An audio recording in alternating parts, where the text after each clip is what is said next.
नमस्कार, आप देख रहे हैं भारत टाइम्स न्यूज और मैं हूं आपके साथ छवि। कोरोना वायरस के चलते देश प्रदेश में लॉकडाउन की स्थिति में टूरिज्म इंडस्ट्री को संजीवनी मिल गई है। 1 जून से प्रदेश में पर्यटन स्थल फिर गुलजार और चहल कदमी होगा।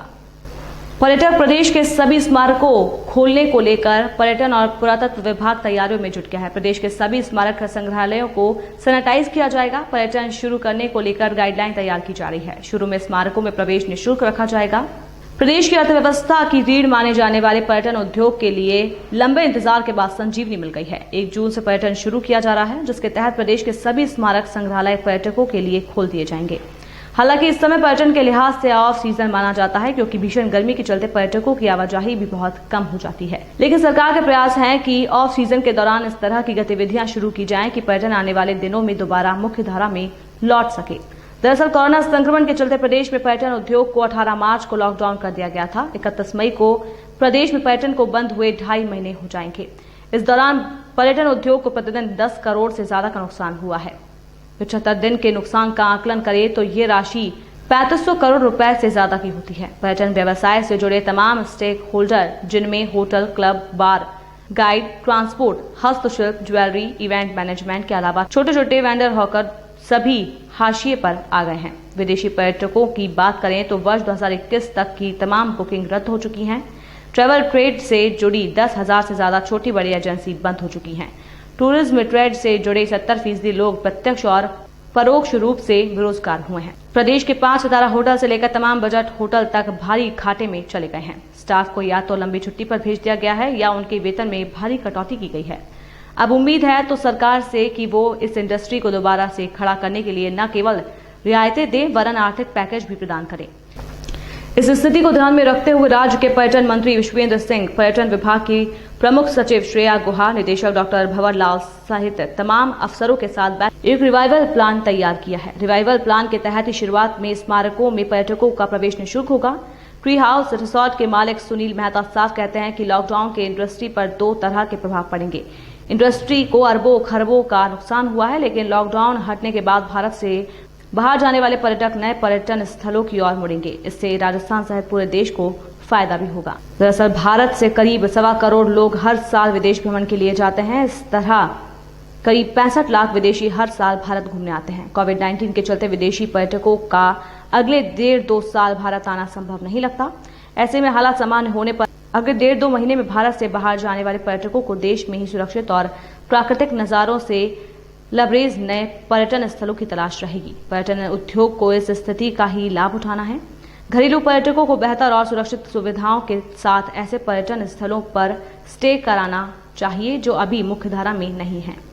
इसके लिए प्रदेश का पर्यटन महकमा पिछले 2 वर्ष से काफी मेहनत भी कर रहा है। विभाग की प्रमुख सचिव श्रेया गुहा और उनकी टीम ने प्रदेश में नए पर्यटन स्थलों की तलाश की है और वहां आधारभूत सुविधाओं के विकास के भी प्रयास किए जा रहे हैं।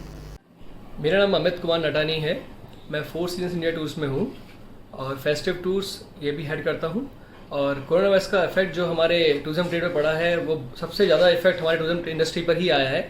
आज की तारीख में हमारे सारे इनबाउंड टूर्स जो है, इनबाउंड पैकेजेस, वो सब कैंसिल हो चुके हैं।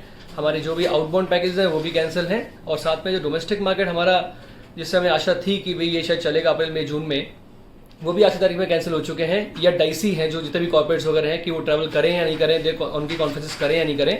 तो मैं सरकार से यही आग्रह करूंगा कि अभी सरकार से यही आग्रह करूंगा कि जल्द से जल्द इस स्थिति से उभरा जाए और कोरोना वायरस को जहाँ तक हो कंट्रोल करे। और मैं सभी देशवासियों से भी ये अपील करना चाहूँगा कि वे पूरा सरकार का साथ दे और इस कोरोना वायरस का जो इफेक्ट है इसको कम करने में जहाँ तक सहयोग कर सकते हैं वो सहयोग करे सरकार का।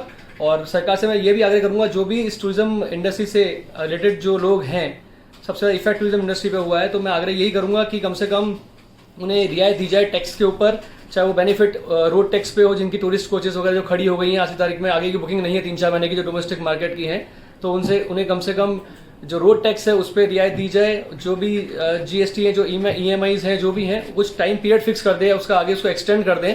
तो ऐसी सहायता की मैं अपील करूँगा सरकार से और मैं सभी साथ में हूँ, देशवासी साथ में। तो thank you so much. Covid corona से जो टूरिज्म और ट्रेड इंडस्ट्री को नुकसान होने वाला है वो अभूतपूर्व है। आज की तारीख में उसका आकलन करना बहुत आसान नहीं होगा, पर मेरा ये मानना है कि टूरिज्म इंडस्ट्री और ट्रैवल इंडस्ट्री करीब 10 से 14 करोड़ लोगों को रोजगार देती है, डायरेक्टली या इनडायरेक्टली। उसमें से 70% लोग बेरोजगार होने वाले हैं। कम से कम 10 लाख करोड़ का नुकसान भारत को, हिंदुस्तान को अकेले झेलना पड़ेगा, सिर्फ कोविड-19 के कारण टूरिज्म और जो ट्रैवल का नुकसान होने वाला है। कोरोना वायरस के चलते सबसे पहले जो इम्पैक्ट हुआ थी वो होटल इंडस्ट्री हुई थी। सबसे पहले बंद होटल इंडस्ट्री हुई और सबसे बाद चालू होने वाला में भी होटल इंडस्ट्री है। तो इससे आप आकलन लगा सकते हैं कि होटल इंडस्ट्री और ट्रैवल इंडस्ट्री को कितना भारी नुकसान होने वाला है। पर मेरा इसमें विश्वास और है कि इसकी एक पॉजिटिव साइड भी है। जब ये कोरोना वायरस पे कोई वैक्सीन निकल जाएगी या टूरिज्म और होटल इंडस्ट्री को चालू करने का अनुमति प्राप्त होगी, तो देश के करीब 1.25 करोड़ से 1 करोड़ 35 लाख लोग थे जो हर साल विदेश घूमने जाते थे, वो अब विदेश नहीं जाएंगे। और उसके कंपैरिजन में देखेंगे तो सिर्फ 65 लाख विदेशी हिंदुस्तान में आते थे। तो आज ये 1 करोड़ 25 लाख 1 करोड़ 30 लाख करीब के जो टूरिस्ट हैं, जो अब हिंदुस्तान के नए डेस्टिनेशन ढूंढेंगे। और इसमें मैं मानता हूं राजस्थान को बहुत बड़ा फायदा होने वाला है, क्योंकि वो जो टूरिज्म की गोल्डन ट्रायंगल में राजस्थान पड़ता है, जयपुर आता है। तो राजस्थान विशेषकर। नमस्कार, मेरा नाम अरविंद मल्होत्रा है। हमारी कंपनी का नाम Pinky forex tours and travels private limited और 4 सीजन इंडिया टूर्स और फेस्टिव टूर्स है। हमारी कंपनी विदेशी मेमोरेबल के अलावा साथ में टिकटिंग और आउटबाउंड और इनबाउंड ट्रैवल का काम करती है। बीते कुछ दिनों से कोरोना वायरस के प्रकोप से हमें काफ़ी नुकसान हो रहा है। काफ़ी जो हमारे प्लान थे, जो इवेंट्स थे, वो काफ़ी कैंसिल हो रहे हैं। कई ग्रुप्स काफ़ी कैंसिल हो गए हैं दिसंबर तक के लिए।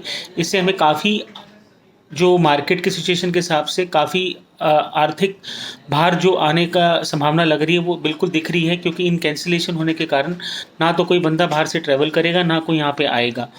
मैं सरकार से चाहता हूँ कि जल्द से जल्द इस कोरोना वायरस के रोकथाम के लिए जो भी वो सरकार कर रही है, मैं उसके साथ सहमत हूँ। और इससे हमारे जो बिजनेस पे इफेक्ट पड़ रहा है, मैं चाहता हूँ जल्द से जल्द सरकार को नया दिशा निर्देश देके हमारे पे इस पे साथ में सपोर्ट करे। धन्यवाद।